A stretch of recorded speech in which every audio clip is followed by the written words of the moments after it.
এই ধরনের ডিম কষা রেসিপিটা রুটি, লুচি, পরোটা, নান, লাচ্ছা পরাঠার সাথে তো খুবই ভালো লাগবে। ভাত, পোলাও, ফ্রাইড রাইসের সাথেও দুর্দান্ত লাগবে। রেসিপিটা কি করে নেওয়া যায় দেখা যাক। নমস্কার বন্ধুরা, মায়ের মামনির রান্নাঘরে সবাইকে স্বাগত। আজকে যে নতুন রেসিপিটা আপনাদের কাছে তুলে ধরব, করে নেব ডিম কষা। ডিম কষায় আমি 7টা ডিম নিয়ে সেদ্ধ করতে দিয়েছিলাম।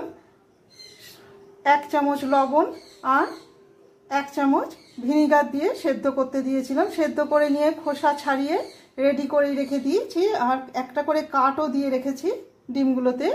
আর অপরদিকে আমি কিছু মশলা পেস্ট করে নেব। নিয়েছি জায়ফল, জয়িত্রী, সাজিরে, বড় এলাচ, 2টো ছোট এলাচ।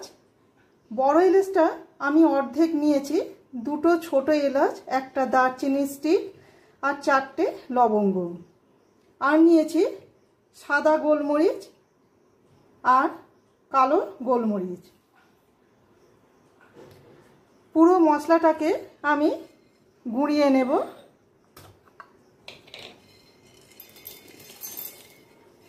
রুটি করার তাওয়াতে গরম ছিল, তাতেই আমি মশলাগুলোকে রেখে দিয়েছিলাম হালকা গরম করে নেওয়ার জন্য। 4টে কাঁচা লঙ্কাকে এইভাবে কুচিয়ে নিয়েছি, আর 2টো বড় পেঁয়াজকেও কুচিয়ে নেব। কড়াতে 1 টেবিল চামচ সর্ষের তেল দিয়ে দিচ্ছি। দিয়ে দেব সামান্য লবণ।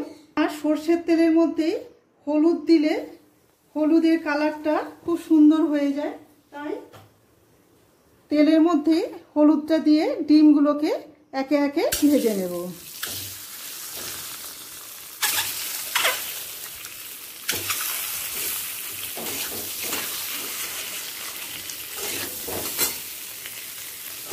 ডিমগুলো ভাজা হয়ে গেছে। এরপর যে পাত্রে সেদ্ধ ডিম রেখেছিলাম সেই পাত্রেই তুলে রাখছি।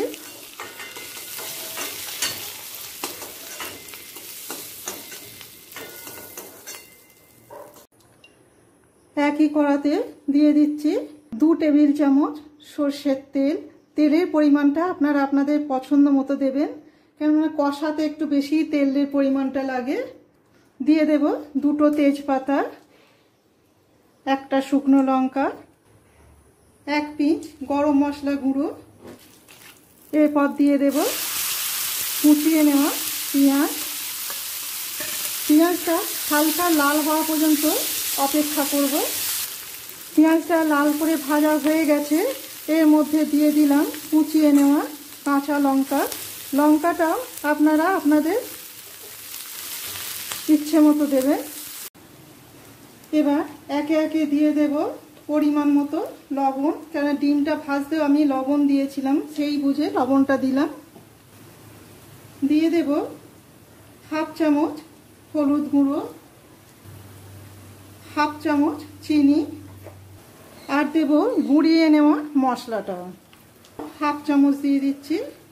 দিয়ে দেব 1/2 চামচ আদা রসুন বাটা। আদা রসুন বাটাটা দিয়ে ভালো করে মিশিয়ে নেব পেঁয়াজের সাথে। আদা রসুনের কাঁচা গন্ধটা চলে গেছে। এরপর দিয়ে দিচ্ছি টমেটো সস, 1 টেবিল চামচ টমেটো সস দিলাম। দিয়ে একবার ভালো করে মিশিয়ে নেব। পেঁয়াজটা কষানো হয়ে গেছে। এরপর ডিমগুলোকে দিয়ে একবার ভালো করে ডিমের সাথে পেঁয়াজটাকে কষিয়ে নেব। পেঁয়াজের সাথে 2 মিনিট কষানো হয়ে গেছে। এরপর দিয়ে দেব গরম জল।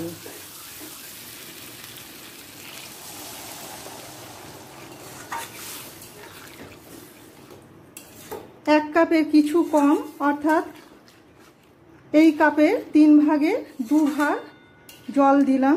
জলটা দিয়ে ফুটতে দেব 2 মিনিট মিডিয়াম টু হাই ফ্লেমে, আর 3 মিনিট লো ফ্লেমে ফুটিয়ে নেওয়ার পর গ্যাসের ফ্লেমটাকে বন্ধ করে দিচ্ছি। যেহেতু কষা, তাই তেল ছাড়া পর্যন্ত অপেক্ষা করলাম। আর লো ফ্লেমে প্রথমে একটু ফুটিয়ে নিয়ে লো ফ্লেমে করলে কষানোটা খুব সুন্দর হয় এবং তেলটাও খুব সুন্দরভাবে ছেড়ে যায়। এবার গ্যাসের ফ্লেমটাকে বন্ধ করে দিলাম। ওপর থেকে দিয়ে দেব ধনে পাতা, 1 পিঞ্চ গুঁড়ো মশলাটাও দিয়ে দিলাম, দিয়ে একবার ভালো করে মিশিয়ে নেব।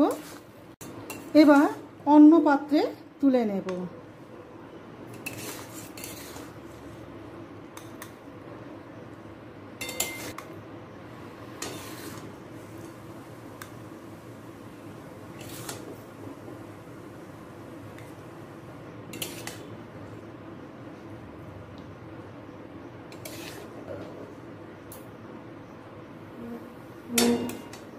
ব্যাস রেডি ডিম কষা।